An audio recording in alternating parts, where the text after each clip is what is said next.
नमस्कार, मैं रितेश कश्यप राष्ट्र समर्पण से। झारखंड में किस तरीके से अभ्यर्थियों या युवाओं के साथ नमस्कार, मैं रितेश कश्यप राष्ट्र समर्पण न्यूज से। झारखंड में जिस तरीके से युवाओं के साथ धोखा, छल, फरेब किया जा रहा है, इसका अंदाजा भी आप नहीं लगा सकते। अभी हाल ही में रांची में अभ्यर्थियों के द्वारा सीजीएल की परीक्षा को लेकर में हुई धांधली को लेकर जबरदस्त प्रदर्शन किया गया। झारखंड पुलिस ने क्या किया, उनको दम तक उन पर लाठियां बजाई। सरकार ने भी कहा कि इसमें कोई गड़बड़ी नहीं हुई है, अगर होगी तो हम सीआईडी से जांच करा लेंगे। लेकिन अब रिपोर्ट जब पेश हुआ है तो रिपोर्ट में पता चला कि जेसी सीजीएल 2023 के पेपर लीक मामले में एक बहुत बड़ा खुलासा हुआ। रांची पुलिस की एसआईटी टीम ने कोर्ट को एक रिपोर्ट सौंपा है, जिसमें पेपर लीक के लिए परीक्षा जो एजेंसी थी सतवत इन्फोसोल प्राइवेट लिमिटेड और झारखंड कर्मचारी चयन आयोग की लापरवाही को जिम्मेदार ठहराया है। अब इस रिपोर्ट में क्या कहा गया है? इस रिपोर्ट में कहा गया है कि छापेमारी से लेकर रांची के ट्रेजरी में रखने वाले पेपर जो सुरक्षा होती है उसमें बहुत बड़ी चूक हुई है। ट्रक से पेपर उतारकर ट्रेजरी में रखने के दौरान कई कर्मचारियों और मजदूरों को भी लगाया गया और सबके हाथ में मोबाइल था। अब कोई भी व्यक्ति उसका वीडियो बना सकता था। और जहाँ तक सीसीटीवी की बात है तो किसी भी जगह पर सीसीटीवी नहीं थे। इतनी बड़ी परीक्षा में कहीं भी सीसीटीवी नहीं था, कहीं पर भी सुरक्षा के दृष्टिकोण से ये सब चीज़ें नहीं हो सकती थी। चलिए ठीक है, आगे क्या है रिपोर्ट में कि इसके पीछे कई सारी गड़बड़ियाँ हुई हैं। ये रिपोर्ट में कहा गया। इस पूरे मामले में आपको बता दें कि पेपर तैयार करने की जो जिम्मेदारी थी वो सतवत इन्फोसोल के जिम्मे पे था। एजेंसी का जो क्लाइंट रिलेशनशिप मैनेजर है वो तन्मय कुमार दास की देखरेख में हुआ। पेपर चेन्नई और रांची के शिक्षकों ने तैयार किया था।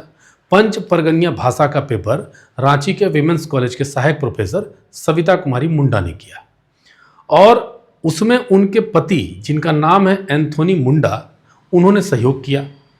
और अच्छी बात है, अगर पत्नी कोई काम कर रही है उसमें पति का सहयोग होना चाहिए। लेकिन इसमें खास बात क्या थी, जो एंथोनी मुंडा खुद ही सीजीएल का परीक्षा भी दे रहे थे। मतलब जो सहयोग कर रहे हैं वो खुद परीक्षार्थी हैं, अभ्यर्थी हैं। सविता ने यह बात आयोग और परीक्षा एजेंसी से छिपाई। सविता जनवरी 2018 से अनुबंध पर रांची यूनिवर्सिटी के विमेंस कॉलेज में पढ़ा रही है।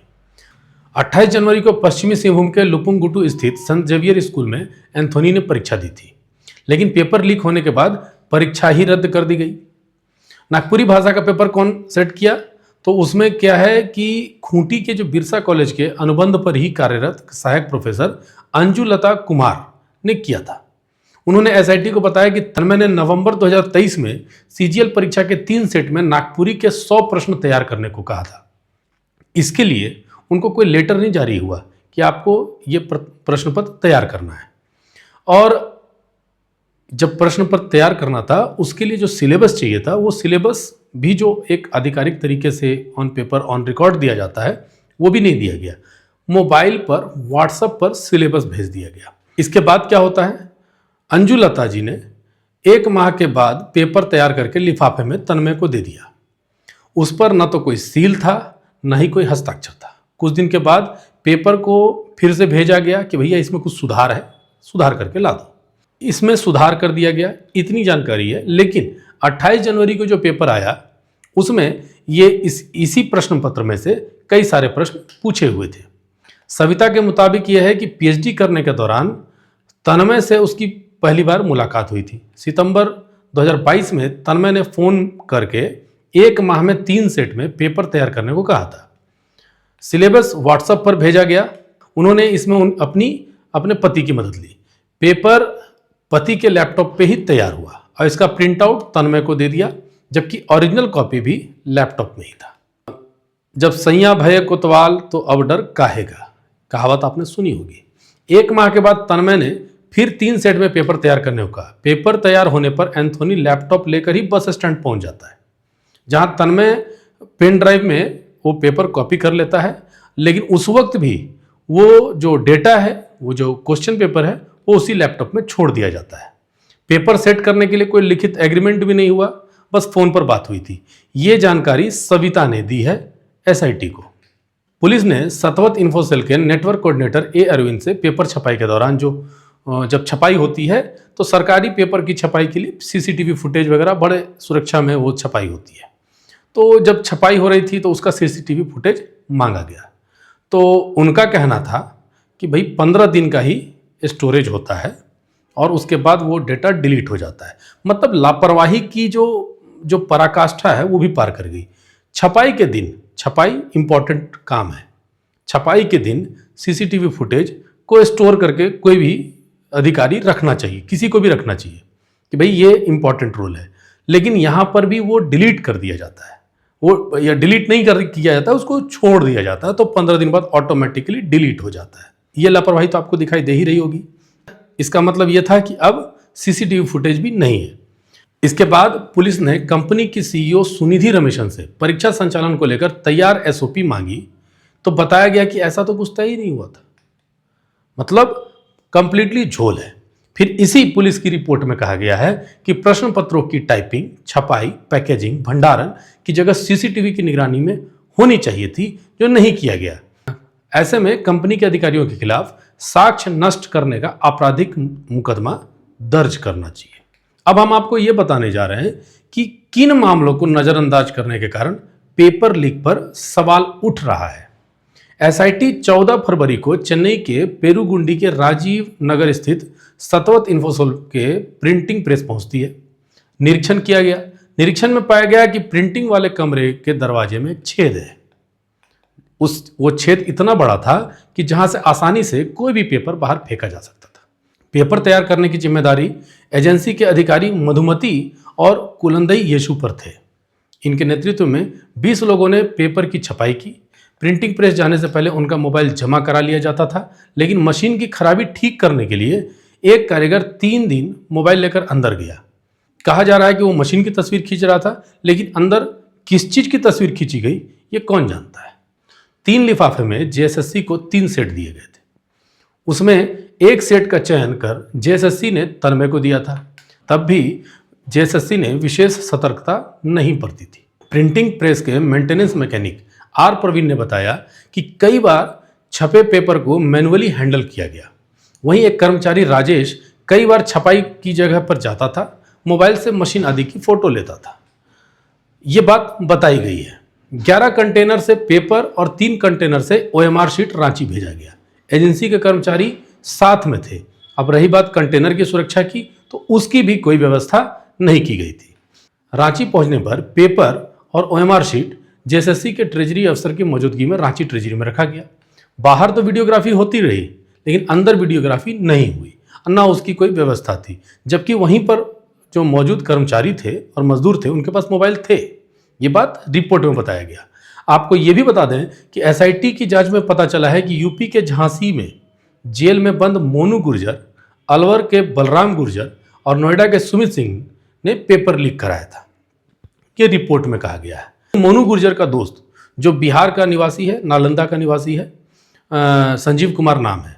पटना का अगर बात करें तो पटना का एक अतुल वत्स नाम का एक व्यक्ति है, जो झारखंड, बिहार, पश्चिम बंगाल और यूपी में कोचिंग संचालकों से और अभ्यर्थियों से 3 लाख से 20 लाख रुपए तक पेपर उपलब्ध कराया था।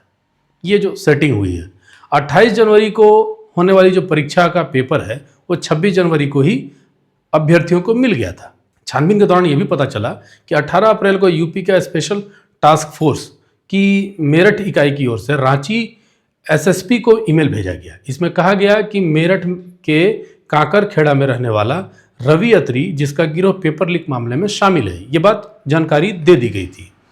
रवि और मोनू गुर्जर यूपी पुलिस भर्ती परीक्षा के पेपर लीक मामले में भी अभियुक्त है। रवि मेरठ जेल में बंद है और वहीं मोनू झांसी जेल में बंद है। इसके बाद पुलिस ने रवि से पूछताछ भी की है। रवि ने बताया कि मोनू गुर्जर, बलराम गुर्जर और सुमित सिंह ने पेपर लीक कराया था। बलराम गुर्जर जो है, उसके बारे में पता चला कि वो राजस्थान के अलवर का रहने वाला है, हनुमान बास का रहने वाला है। उसके खिलाफ जयपुर के कई ऐसे थानों में जालसाजी, मारपीट और हत्या वगैरह का केस उन पर दर्ज है। उस रिपोर्ट के मुताबिक पेपर लीक में शामिल बिहार के लखीसराय के इंग्लिश टोला का निवासी जो है, उसका नाम है अभिषेक राज, अपने दोस्त को परीक्षा दिलाने के लिए बोकारो सेक्टर 4 आया था। परीक्षा देकर लौटने के बाद उसके दोस्त ने बताया कि पेपर लीक हो गया है। तो ये बहुत बड़े पैमाने पर सीजीएल का पेपर बेचा गया था। ऐसे में अभ्यर्थी जो थे वो अब पैसा वापस करने का दबाव बनाने लगे। इसलिए उसने उसी समय जेएसएससी के वेबसाइट पर हस्तलिखित प्रश्न पत्र और उत्तर अपलोड कर दिया ताकि परीक्षा रद्द हो जाए। अब गलती से क्या हुआ कि पेपर के साथ उसके दोस्त का बैंक डॉक्यूमेंट भी वेबसाइट पर अपलोड हो गया। यही गलती जालसाजों की गिरफ्तारी की वजह बनी। नवादा के शिवनगर निवासी सत्येंद्र कुमार ने बताया कि 28 जनवरी को होने वाली परीक्षा में सेटिंग करवाने के लिए अपने से पहले से परिचित था शैलेंद्र ने कुछ अभ्यर्थियों को जुगाड़ करने को कहा। परीक्षा से एक दिन पहले शैलेंद्र ने अभ्यर्थियों को पटना के कच्ची तालाब के पास बुलाया और कहीं और जाकर के उसको उत्तर रटवाया गया। फिर इसी जांच में पता चला कि पेपर लीक का डील होने के बाद पटना गैंग जो था अभ्यर्थियों का तलाश करना शुरू कर दिया। इसी दौरान एक व्यक्ति था, एक सदस्य था, बिहार के विधानसभा के मार्शल हैं रिजवान, उनके संपर्क में है। रिजवान ने अपने ससुर जो झारखंड विधानसभा में उस वक्त अवर सचिव थे, उनका नाम था समीम। इसके बाद समीम ने अपने बेटे को विधानसभा में कंप्यूटर ऑपरेटर शहजादा और छोटे बेटे शाहनवाज के साथ अभ्यर्थियों को फंसाना शुरू कर दिया। समीम ने जिससे रुपए लिए उसे परीक्षा से 2 दिन पहले पटना भेज दिया। वहां रिजवान ने बंद कमरे में सवालों के जवाब रटवाए। परीक्षा रद्द होने के बाद कई अभ्यर्थियों ने पुलिस में शिकायत दर्ज कराई जिसमें रुपए लेने की बात कही। अच्छा, इस पूरे मामले में शमीम कैसे अभ्यर्थियों से बात कर रहा था, तो वो अपने ही जो मर चुके संबंधी थे, सगे संबंधी जो मर चुके थे, उनके नाम पर सिम कार्ड खरीदा ताकि वो पकड़ा ना जाए। एसआईटी की जांच में यह भी पता चलता है कि समीम सारे अभ्यर्थियों को अपने साथ जो सेटिंग किया था उतनों को डोरंडा स्थित पुराना हाईकोर्ट भवन में परिसर में बुलाता था, वहीं डीलिंग करता था। इसके बाद वो अभ्यर्थियों का डिटेल अपने बेटे शहजादा को भेज देता था। शहजादा क्या करता था, विधानसभा में बैठकर ही उनका फॉर्म भरता था। तो ये जो पूरा का पूरा प्रकरण आप लोगों ने सुना, इसके बाद इसमें कहीं से भी कोई शक नहीं दिखाई दे रहा है कि सीजीएल का पेपर लीक नहीं हुआ था या नहीं हुआ होगा। अब देखना यह है कि न्यायालय इस पूरे मामले को कैसे देखता है और इसमें कौन कौन से बड़े लोग शामिल होते हैं, क्योंकि रकम जो है 3 लाख से 20 लाख तक जो हर अभ्यर्थी से लिए गए, वो कोई रकम छोटी रकम नहीं है। वो अरबों की रकम हो सकती है, करोड़ों की रकम हो सकती है। और करोड़ों की रकम की बात आएगी तो इसमें सिर्फ अधिकारी ही नहीं फंस रहे हैं, इसमें कई सफ़ेदपोश लोग भी फंस सकते हैं। खैर, ये भी जांच का विषय है। आगे जांच में क्या होता है और कहाँ तक ये जांच जाती है, मामला रफा दफा होता है या फिर ये मामला का खुलासा होकर के कई इसके अंदर के पीछे के छुपे हुए लोग भी बाहर आते हैं। आपको कैसी लगी ये रिपोर्ट जरूर बताइएगा, कमेंट पर अपने विचार जरूर प्रकट कीजिएगा। नमस्कार।